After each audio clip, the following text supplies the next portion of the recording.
Today on Growing Bolder, if you live long enough, you will encounter adversity. Hear from those who've been there on what you do to keep moving forward through it all. First, Erica Cotton lost her husband to cancer, and then she lost her job to the pandemic. Today, Erica reveals to Cecily Wilson how she's learning to heal and to love life again. So this is my little tribute garden. My little phrase is that I may have lost, but I'm growing a family. And Bill Schaefer with a Boulder backstage, remembering the music and unique artistry of Bob Rafkin. Next on Growing Bolder. We're not made to withdraw from life. We're made to seize each moment and to value every breath. We're made to be bold, to take risks, and to help others. We are the most creative, fearless, passionate being that has ever walked the face of the earth. Don't identify with limitation. Embrace possibility. This is not the beginning of the end. This is the beginning of what's next. This is Growing Bolder. Support for Growing Bolder provided by A financial plan should help grow and protect your money. An annuity can help cover essential expenses in retirement. You can find a financial professional to show you how at protectedincome.org. Hi, I'm Mark Middleton, and this is Growing Bolder. It's the program about getting more out of your life, and not just surviving, but thriving.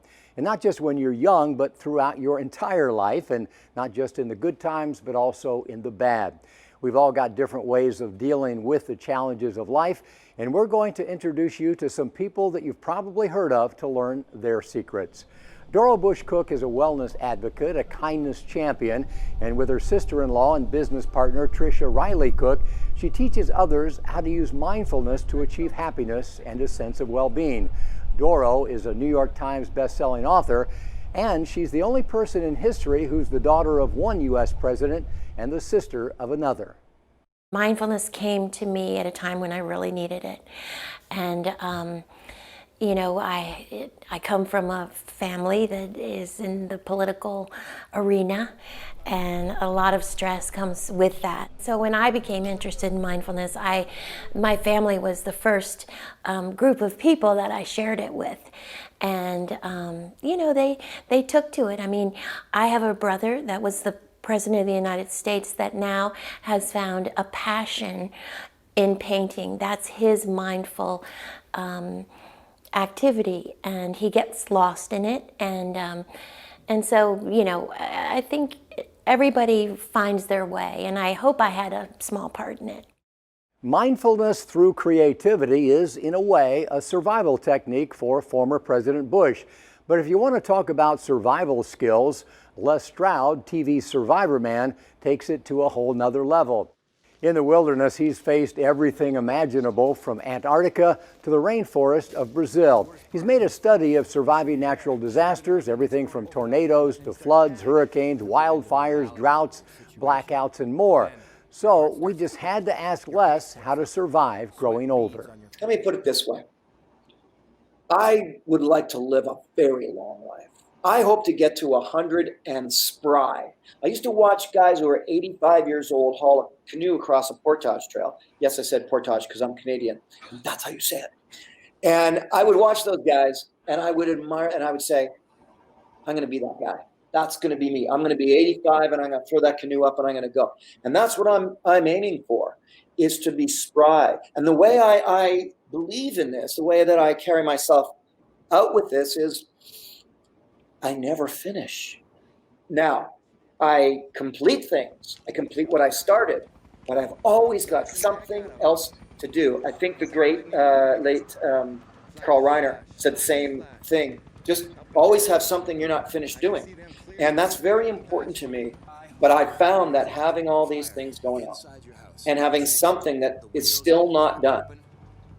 It's just this morning, I was actually looking at my sheet that I had from last year that said 2021 and all the things I wanted to do. If you give me a clean slate, I'll fill it up with things to do. And I think that's what keeps me young. I think that's what keeps me going, and I like it. Denise Austin was one of the first and biggest names to burst into the at-home fitness scene back in the 1980s. She helped make the home fitness industry what it is today, selling more than 25 million videos and DVDs, starring on countless TV shows and writing a dozen books. We've chatted before, so I know I won't offend you if I ask you your age, because I think it's part of your story. Oh, of course. I'm 63 and I'm 100% natural. I don't even do Botox or anything, so that you see what you get.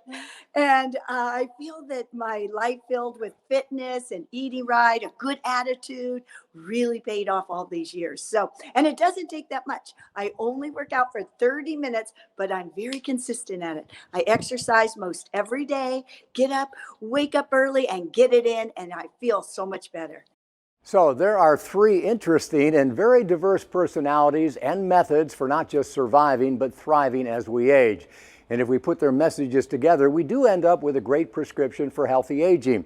From Dora Bush Cook, practice mindfulness, learn to live in the moment, and let go of the needless stress that can accompany daily life. Not only will you learn to appreciate each moment, you'll have more moments to appreciate. From Les Stroud, keep busy. Educate yourself so that you can prepare for and react to whatever life throws at you.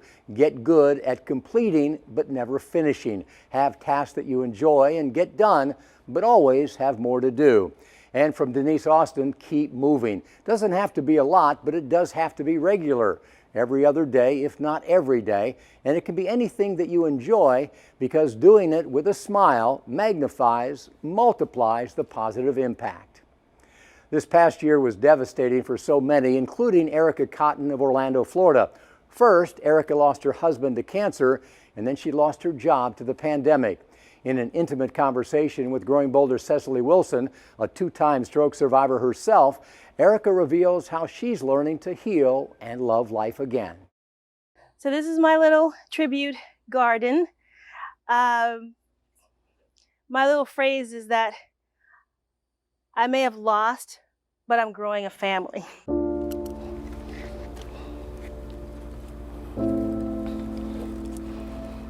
Here's one of those moments where I hear him telling me, make sure you loosen up the roots. Push it down in there.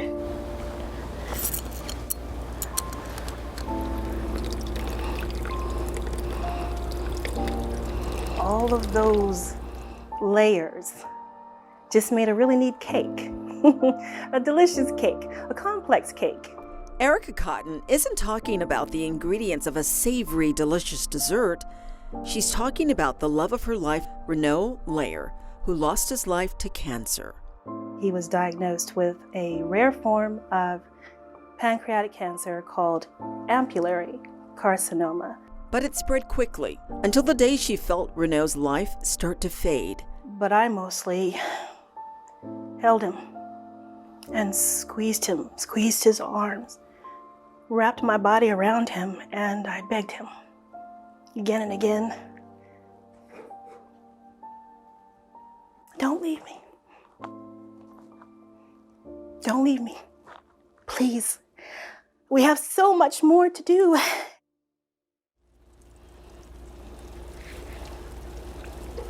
Erica is just one of many dealing with the loss of loved ones during the pandemic. Her way of coping was to get away. When it was finally time to come home, I don't think I was prepared for what I would face being in the house by myself. The denial is a disease itself. The trauma, the depression takes a physical toll. Not only did she lose her love, she also lost her job. Coping with both at the same time has been a challenge.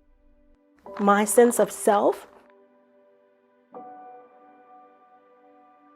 my sense of love, and being alone again. Learning how to be alone again. Having someone who is such an ally, such a partner, such a compliment to me, such a supportive man who let me blossom, gone. Like many, Erica is wrestling with the duality of grief. There is a side of me, as many professional women, we have to put that face on and we have to show up, especially now, because we're all reinventing our lives, our careers. So she began to focus not on death, but on the life the two had together. It's how Renaud left her with yet another layer of inspiration. Many of the last conversations we had were about how he was going to get out there in 2020 and make his garden. That garden has become her tribute to his memory. So when I came home from quarantining with my family in Virginia, I looked at that patio and I said, I gotta do this. I gotta do this. And the tribute garden really is, it's for Renaud, but it's also for my grandmother, who I also lost this year. And so I have collected an assortment of beautiful flowers on a butterfly chair with Renaud's gardening shoes underneath the chair and a prayer stool, so he's always there watching me work. Plant seeds. Whatever those seeds may be for you, understand that you have to create a new future. Have those seeds in your pocket and be ready to water and nourish them in hopes that you can move past the trauma and see new life. Moving forward in the face of tragic personal loss is beyond difficult, and it's nearly impossible to do it alone. It takes a community of support for those who understand, from those who have suffered similar loss and managed to find their way forward. Carolyn Moore knows the pain of loss all too well. One moment, she and her husband Chad were celebrating their love, and the next, he lay dying, the victim of a hit-and-run accident. Suddenly, she was one of 300 million widows worldwide, left alone to raise her two young daughters. She was lost, devastated. She could find no real support group, so she started her own. Everyone's life in Modern Widows Club has been impacted by death, but death often makes you look at life completely different. And that is an unlimited opportunity. When your life becomes a part of something much bigger than yourself, you find a different side of joy. You find, I think, genuine joy. A widow today is not what most of us imagine. In the U.S., almost 2,800 women become widowed every day, and their average age is just 59, with many, like Carolyn, much younger. Survivors like Carolyn and Cecily and Erica all prove that ordinary people can and do live extraordinary lives. Here's Amy Sweezy with another example. Ordinary people living extraordinary lives come in all shapes, sizes, colors, genders, and ages. They are the people in our local communities making a difference. Sometimes they do that quietly, and sometimes they are really loud. Miami chapter Buffalo Soldiers. We're out here doing some maneuvers with our friends here.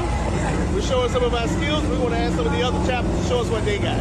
Watch that. With members all over the world, the Buffalo Soldiers Motorcycle Club bonds over bikes, friendship, and community.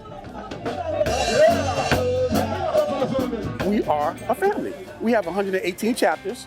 We have a chapter in Korea, Hawaii, and we've all have come together. We have national meetings so that everybody can know everybody, at least try.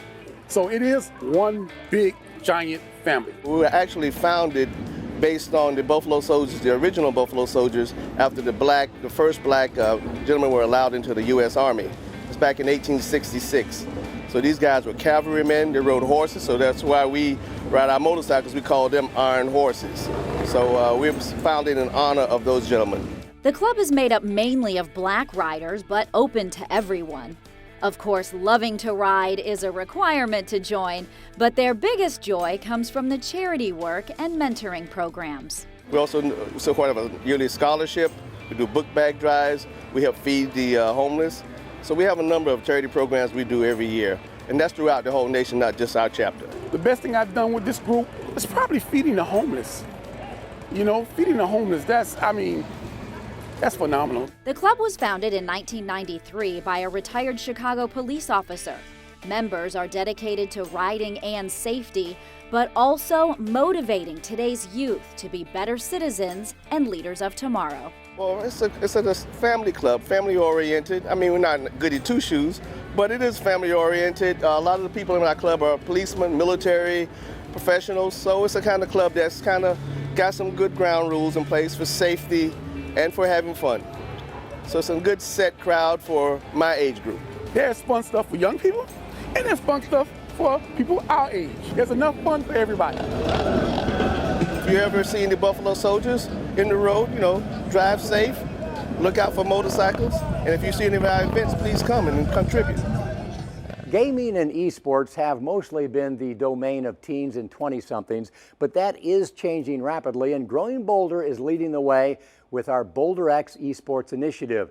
The pandemic revealed the critical health need for older adults to be able to socialize, and gaming and esports not only provide that opportunity to anyone wherever they live, they have been proven to support neurodevelopment and slow cognitive decline. Dr. Vonda Wright is one of the pioneering researchers on active and successful aging. She knows what works and also what doesn't. She's a Growing Boulder contributor, one of our team members, and she has very strong opinions on the benefits of gaming for older adults. I am thrilled to death that Growing Boulder has embraced the gaming that's going on amongst its membership, and not only that, paired it intergenerationally with the kids who play, not only because I know that by mental stimulation we're going to stave off the fogginess that can happen with aging, that by doing complex activities, which gaming is a complex activity, it's eye, hand, if you're walking around with your game, it's total body. But here's what I love the best. It gives an opportunity for grandparents and for older people to talk on an equal playing field with teenagers who might think that they have absolutely nothing in common with someone who's 50 years older with them. It allows us to speak the same language. Gaming has its own language. It allows us to be competitively in the same arena, which a 70-year-old can't run around on a field with a 15-year-old, right? It levels the playing field in a way that it never has and provides us an opportunity to reconnect with our children and grandchildren. And so frankly, we should be thankful for gaming for giving us that opportunity. Let us take you Boulder backstage now with a musician who was lucky enough to have a taste of the big time, but ultimately felt unappreciated, overlooked. And then when he was in his 60s, he put it all behind him and he started recording at a pace that he hadn't in decades. Now, as you watch this, it almost seems like he knew that his days were numbered. He died of cancer not long after the interview. Still, Bob Rathken left a legacy of personal, poetic songs and his interesting perspective on life.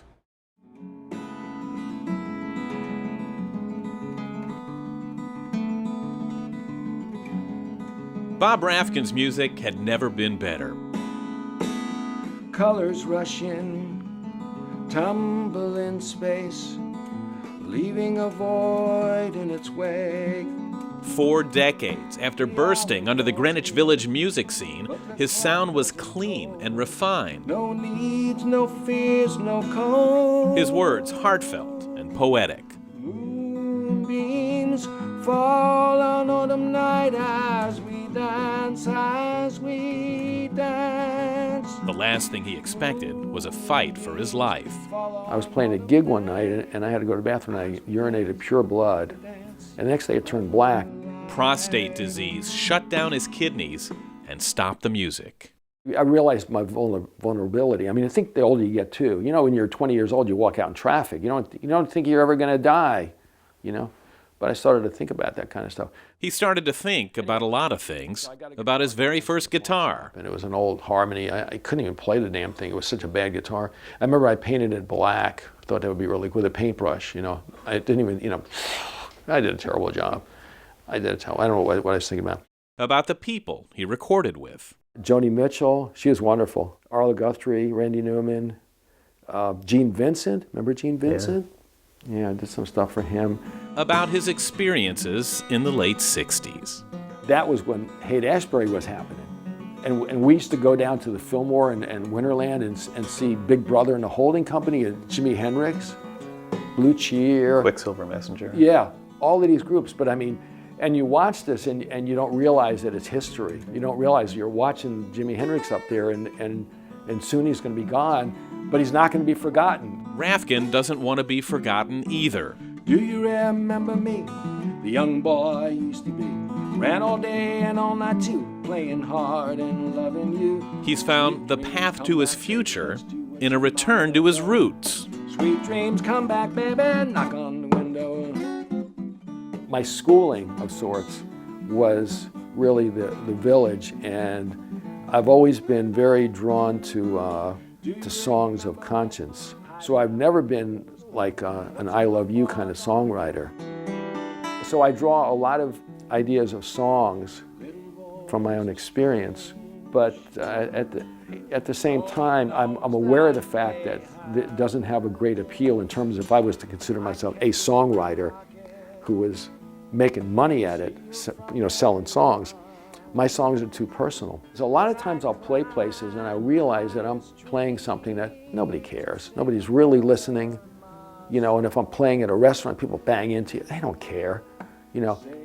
So I kind of, you know, I'll play my stuff, and every now and then somebody comes and says, hey, you're really good, man. Oh, thank you very much. And noticed, you know. People did start to take notice by buying his albums. Over the last 10 years of his life, Rafkin released 8 CDs, and he was pleasantly pleased to find himself as prolific in his 60s as he was in the 60s. The lesson? He said, don't wait till it's too late. I witnessed every age. I'm the foolish, I'm the sage. I am everyone, oppressed and free. I am humanity. He was proud of the fact that he stayed true to his craft. I love a well-crafted, beautiful song, regardless of what it's about. And the Dylan, I mean, Dylan's just a magician, you know. But then there's that other side of commercialism, that writing songs that sound like Coca-Cola commercials, you know. And that's, you know, that's not really what I am drawn to, you know. So I remained a poor man, but I've gained a lot of stuff in the process, you know. And I've gotten better, you know, because you go out and play somewhere and you realize, well, maybe I got to play a little better. Maybe I got to try a little harder. Maybe I got to, you know, all of that kind of stuff. So it makes you a better person.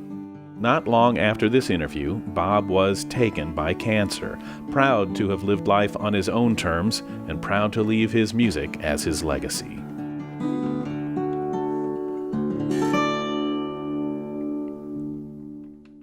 Bob Rafkin didn't measure success in record sales. For him, success came from capturing moments, feelings, and memories in song.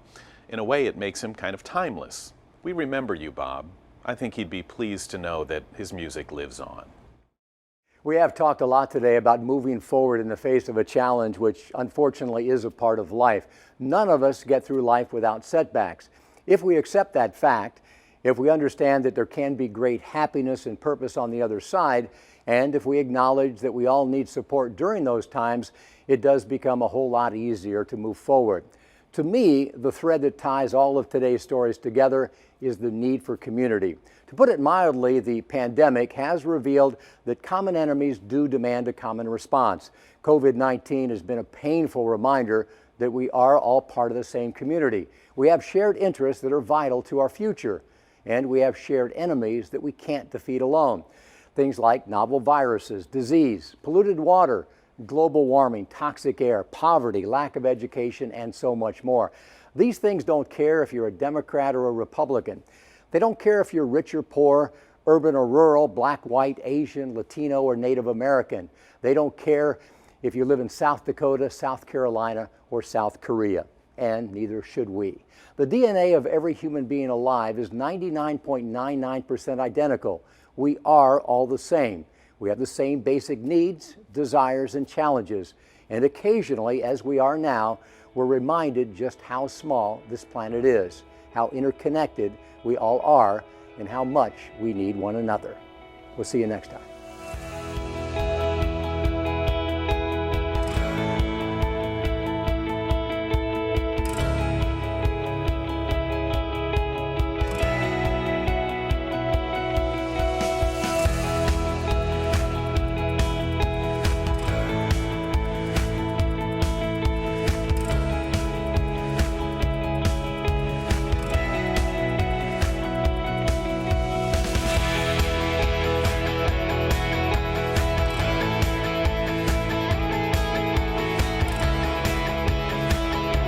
Support for Growing Bolder provided by A financial plan should help grow and protect your money.